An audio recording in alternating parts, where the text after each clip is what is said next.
ایک شخص کی بیوی انتقال کر گئی. فالج میں مبتلا وہ شخص 8 دن تک چارپائی پہ تڑپتا رہا.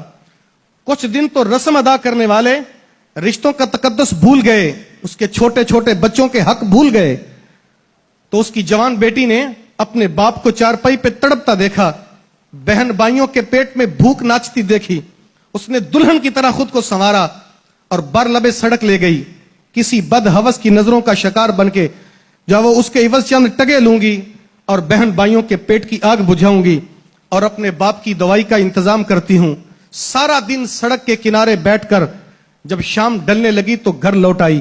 باپ نے پہلی نظر دے کے پوچھا, بیٹی کہاں گئی تھی صبح سے؟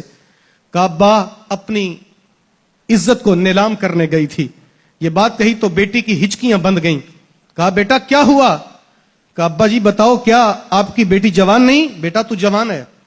کہا ابا کیا میں خوبصورت نہیں؟ بیٹا تو خوبصورت بھی ہے. کہا سارا دن کئی نوجوان میرے قریب سے گزر گئے, مجھے دعوت گناہ دینا تو درکنار, میری طرف آنکھ اٹھا کے بھی کسی نے نہیں دیکھا. جب یہ بات کہی تو باپ کی آنکھیں برس پڑیں. کہا بیٹی قیامت آ جاتی تیری طرف آنکھ کوئی نہ اٹھاتا. ابا وجہ؟ فرمایا بیٹی ساری زندگی تیرے باپ نے لوگوں کے گھروں کی حفاظت کی ہے, اب میرے گھر کی حفاظت میرے اللہ کی ذمہ داری ہے. اگر میں اپنے گھر کو کسی کی نظر سے محفوظ کرنا چاہتا ہوں تو کسی کے گھر کو اپنی نظر سے محفوظ کر لوں.